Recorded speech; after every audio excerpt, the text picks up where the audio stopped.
Hey everybody, my name is Matt, and I want to say thank you for joining us here online today at First Baptist Church.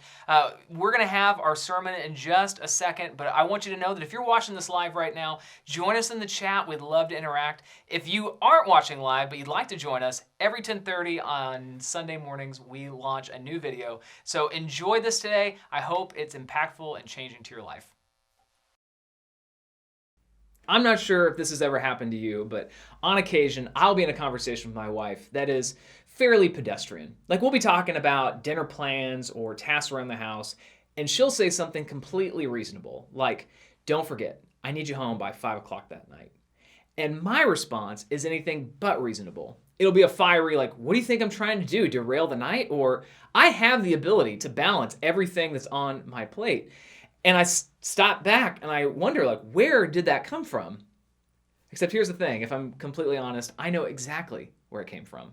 A few days earlier, Jen had made some remark that I interpreted as a critique on my ability to balance everything on my shoulders, everything at work, everything at home, everything from being a father to being a husband.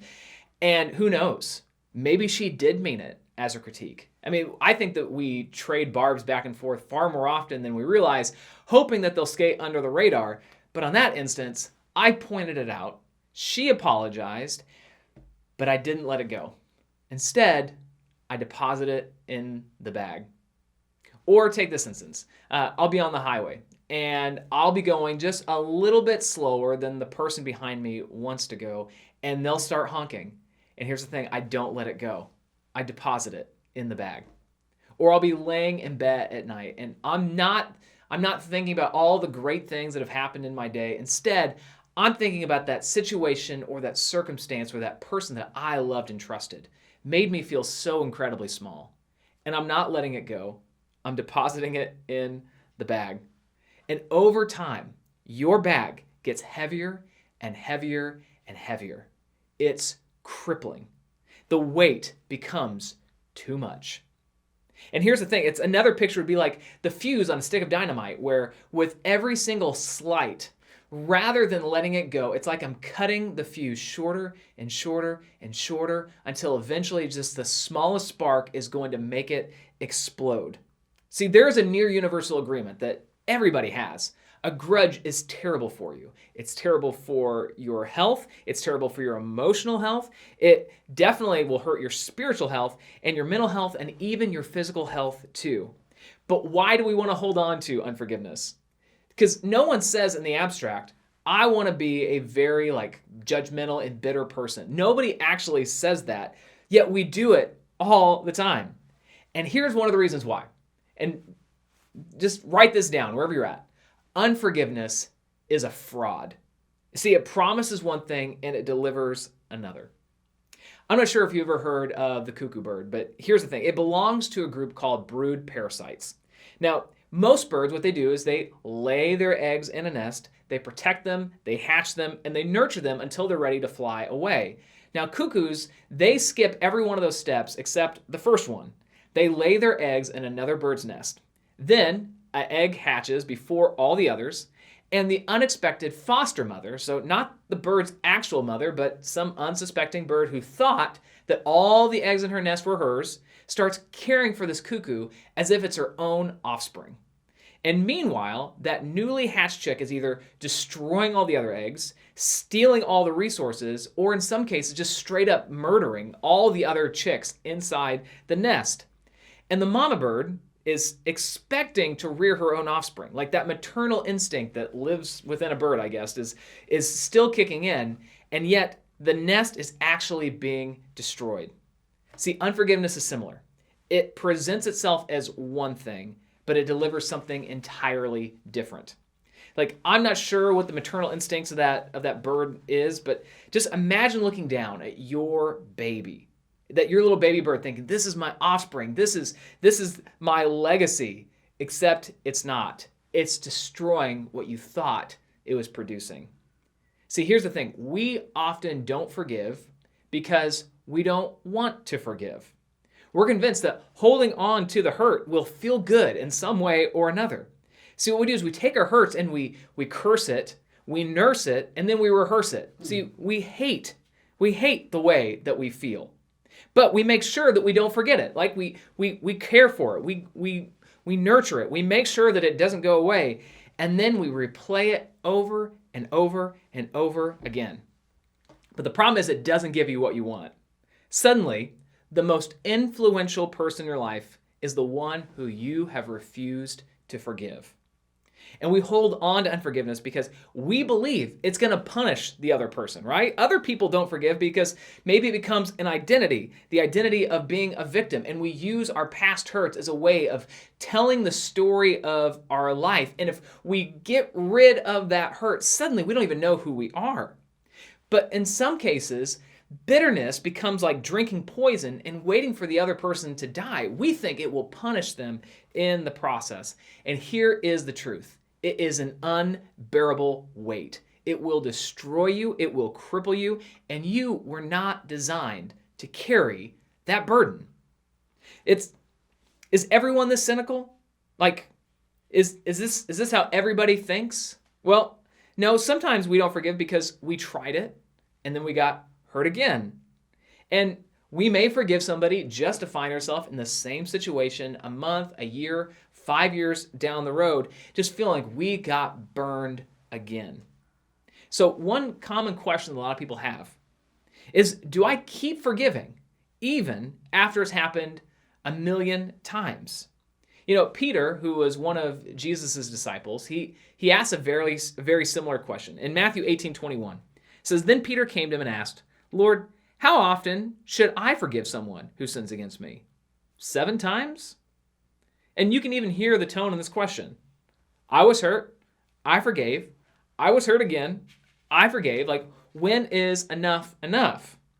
And for some of you, like, this is a very real thing where it's mom borrowed money. She never paid it back. And now she's asking for money again. And man, does forgiveness mean that you just hand it back over to her? Like, do you keep forgiving? Or maybe your spouse has demeaned you for years and they keep using the kind of emotionally abusive language and behavior. And you're wondering, like, am I supposed to just keep on forgiving?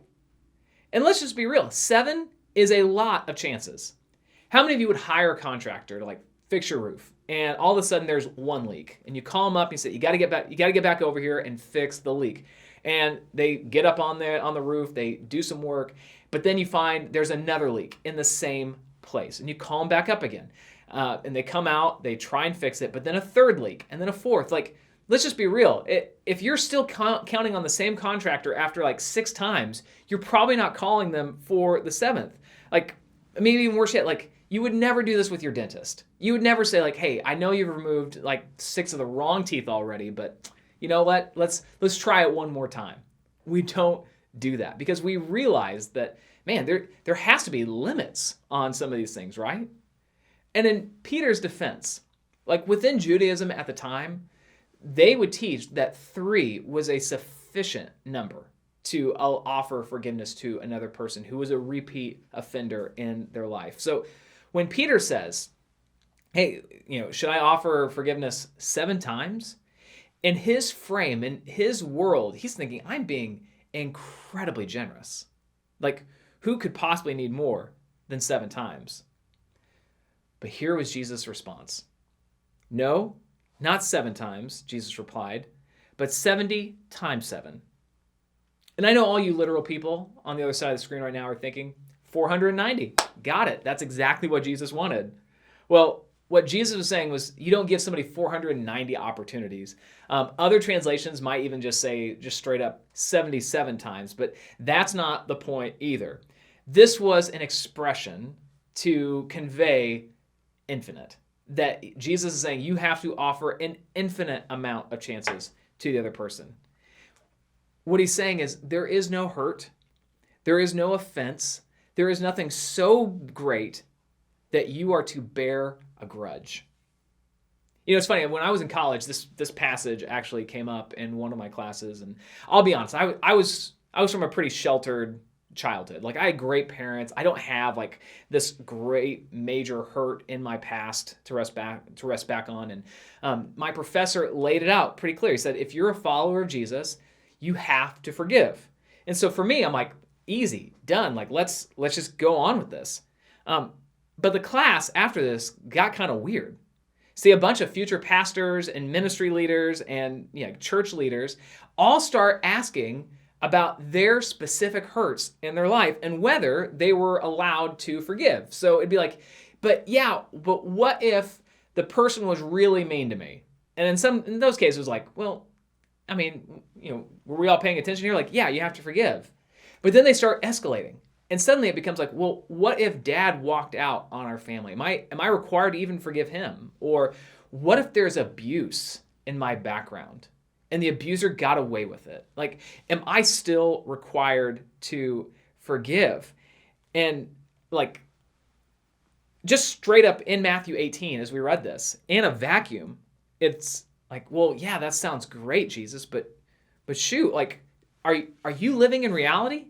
Because there's so many instances that go beyond the mundane and the pedestrian where that question of, am I still required to forgive, becomes like a pretty difficult question to ask. Because there's a lot of small offenses. This makes sense. Yeah, let it go. It's not good for you. But what about the big things? The things that create trauma, the things that require counseling, the things that rewire your psychology. How does somebody forgive something as big as that? So Jesus actually kind of elaborates on this whole concept, and he tells a story, and it was kind of like this. There's this guy by the name of John, and he was a real estate investor who got a tip on this incredible up-and-coming neighborhood that had some property that was reasonably priced. But he didn't actually have the money, so he goes to an acquaintance who was a wealthy investor, and he lays it all out, and he says, please loan me the money. It is a surefire bet. So the wealthy investor actually gives to John $60 million to make this purchase. Now, a year later, the economy has tanked. It's gone bust. That neighborhood is no longer hot, and the wealthy investor's accountants meet with him one day and they say, you need to call on that loan. So he gives John a phone call and he says, hey, according to the terms of our loan, you need to pay up. And here's the thing, if John sells 100% of his property, if he liquidates everything that he has, he is nowhere near the $60 million.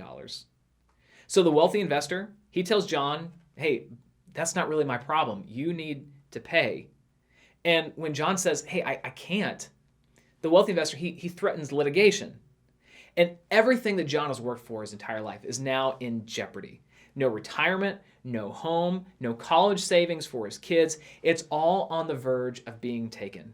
And so he actually begs the wealthy investor. He's like, please do not take this from me. Please don't call on this loan. I need some grace. I need some more time. And he weeps for his family's future. He promises to work tirelessly to pay him back in the future.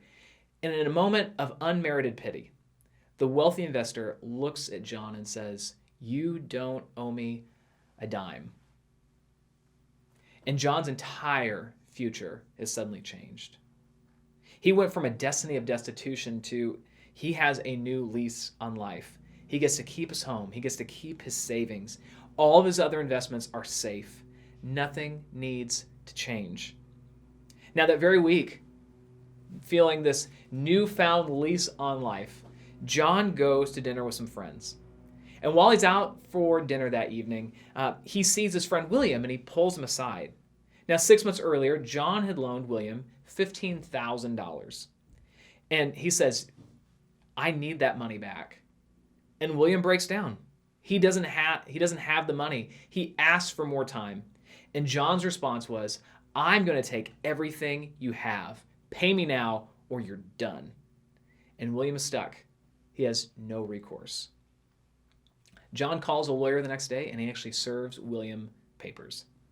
Now, unbeknownst to John, one of William's best friends works as the personal assistant to that wealthy investor who had forgiven John of the $60 million debt. And she tells her boss everything that had happened to William and that John was ultimately the one behind it. And the wealthy investor, he hears this and he becomes irate And in Jesus' telling of this story, this was the wealthy investor's response. In Matthew 18:32 through 35, it says, Then the king called in the man he had forgiven and said, You evil servant, I forgave you that tremendous debt because you pleaded with me. Shouldn't you have mercy on your fellow servant, just as I had mercy on you? Then the angry king sent the man to prison to be tortured until he had paid his entire debt. And out of this story, this is Jesus' commentary. That's what my heavenly Father will do to you if you refuse to forgive your brothers and sisters from your heart. See, we've talked about a lot of the physiological, emotional, even the mental health reasons why we should forgive. But worse than breaking your back, carrying a load that is too heavy for you, to refuse to forgive is to build a barrier between you and God. And you might be wondering, what is the connection between your relationship with God and forgiving another person? See, what Jesus is saying is your forgiveness through God is directly connected to your ability to forgive other people. Now, I'm not saying that only Christians can offer some form of forgiveness, but I'm just saying for us, it's different. See, modern society has actually offered 3 common approaches to forgiveness that all fail to bring full healing. So, for example, one thing that modern society has offered up as a replacement to true forgiveness is this idea of cheap grace. This is all about getting the offended person to just release their bitterness. And what it does is it minimizes the hurt. And for those who are all in on cheap grace, the only goal is just to release the pain. And what this is like, it's like you take your bag that's just full of all the weight that you could not carry to begin with, and you take it to bag check. Now see, here's the problem. You still own that weight. You just set it down for a bit. But the problem is, because you still own it, you're likely to pick it back up and feel it all over again. The second way that we can often give the replacement to forgiveness rather than the real thing is by offering little grace. And this is where forgiveness is only granted if the offender, if the perpetrator, goes through a process of restitution or penance. And what we're doing in that situation is we're asking the perpetrator to earn his forgiveness. But this is like asking the other person to carry just as much weight as you. Now, maybe from a justice standpoint, that feels better to see they're suffering just as much as I am.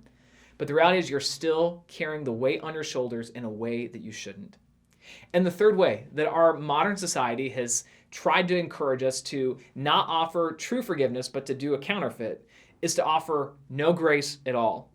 And this is where we just abandon all forgiveness together. And the only goal in this situation is justice for the victim. And this is actually what cancel culture is built on. It's asking the other person not to just carry as much as you so that you can feel like your load is lighter, but it's asking them to carry far more than you ever carried to begin with. Now, here's the thing. There can be shades of truth and good in all of these approaches, but when parceled out, they just create complications for us. Because here's the thing, and this is where those 3 actually kind of get it right, is sin requires justice. You cannot get around it.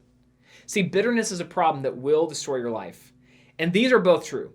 Bitterness is drinking poison and waiting for the other person to die, and the most influential person in your life is the one you refuse to forgive. But that's why cheap grace is so attractive. But it's like numbing the pain with an opioid. It can be unhealthy if abused, and there's virtually no justice. Now, to forgive is to ask for justice, which makes little grace and no grace so attractive. They both recognize that there is a cost to our hurt. And if someone were to wreck your car, you would know the actual cost of forgiving them, right? If you let somebody off the hook who completely totaled your vehicle, you know that the fair market value of your vehicle, to go and buy a new one or to buy one that's just like it, there is a dollar amount attached to it.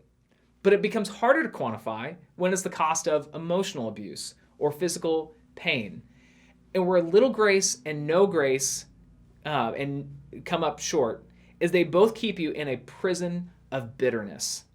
They ask you to behave in a way that is completely inconsistent with how you have been treated by God. What it's doing is it's trying to force the weight you're carrying on the other person. But at best, it only multiplies that weight because not only are they carrying it, you are carrying it as well. And if you're a follower of Jesus, here's what we believe. Through your nature and through your choices, you have racked up a debt with God.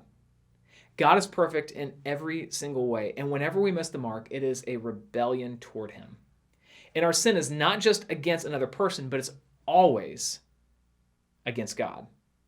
And so like John in that story, our debt is so great that we would never be able to pay it back on our own. Like here's another picture. Imagine that $50 is stolen from your neighbor who is a poor widow who is barely making ends meet. But then imagine that $50 is stolen from Elon Musk, who, by the latest estimates, is worth $262 billion. Here's the thing. Those are both the same exact dollar amount, $50. $50 either way. But one is felt entirely different than the other. For one, it will break them. For the other, it's not even felt. And Jesus' submission to us is that we've been forgiven such an incredibly large amount that an eternal debt has been paid. And if that is true, any offense toward us is infinitely smaller in comparison to what we have received. So we should be able to forgive because we have been forgiven. It's not to minimize the hurt that's been done to you. It's not to say that what you experienced is not valid. It is to say that through your relationship with Christ, through your experience of forgiveness, you should be able to see how you can forgive them as well. So here's what true forgiveness can actually mean, according to Pastor Tim Keller. True forgiveness requires these 4 steps. The first is you have to name the hurt as wrong and worthy of punishment. And what you're doing in this situation, you're not underselling it. You're not trying to minimize it and act like it's not a big deal. You name it. You also identify that it is hurtful. But then the second step is key. You have to identify the offender as a fellow sinner, somebody who also needs their debt paid by God, and that they are not inferior to you, and you are not superior to them. And number 3, you have to give up your right to get even. And number 4 is you have to aim for reconciliation rather than breaking off the relationship forever. And let me be very clear on that last step. Aiming for reconciliation and accomplishing it are 2 entirely different things, because trust and forgiveness are not synonymous. There are situations where you can forgive, but you cannot trust. There are situations where you can aim for reconciliation, but if the other person is unwilling to own up to what they have done, you are not required to treat them as if nothing has ever happened in the past. Here's what I'm saying, though. Forgiveness isn't only good, it's good for you. But I get it. It's otherworldly hard. The cost has to go somewhere because sin always requires a debt. It always requires a cost. And to forgive like God has called us to, we are not forfeiting justice or paying the price ourselves. What we do when we forgive is we are taking the person off of our hook and we're putting them onto God's. And because that is true, it's only through my forgiveness, through Jesus, that I can really forgive another person. See, it's a deep relationship and appreciation of the grace that I have received, that I can learn to forgive in the process. It's knowing that justice is actually served on the cross. I mean, think about it this way. As Jesus is hanging on the cross, the wounds are still fresh from the night before. He still is feeling the betrayal that he has received from so many of his followers. He had absorbed the beatings and the mockings from countless other people at this point. And his relationship with God is being severed as he is becoming sin on the cross. And he looks out and he cries to God, Father, forgive them. They don't know what they're doing. And when we forgive, it is echoing the same behavior as our Savior.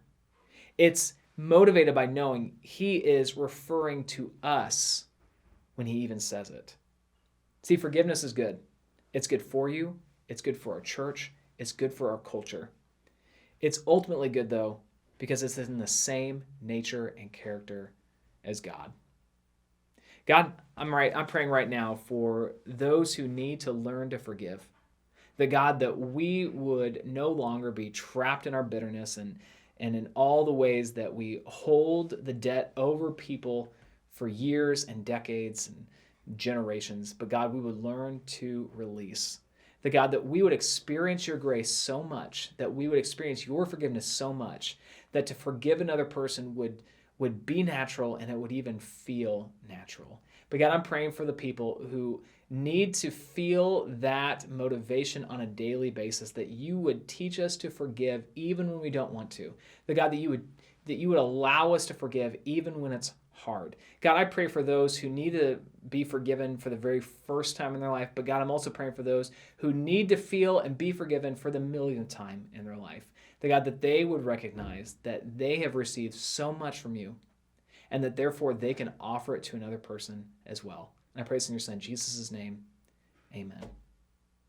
Hey, we here at First Baptist, we want you to know that we want to walk with you in any situation that you're in. And if you need prayer, we'd love for you to reach out to us. If you would like to take a next step, I'd encourage you, visit our website, fbcsd.com/nextsteps, so that we can encourage you in your spiritual journey, because this isn't something you have to do alone. We are here to go with you.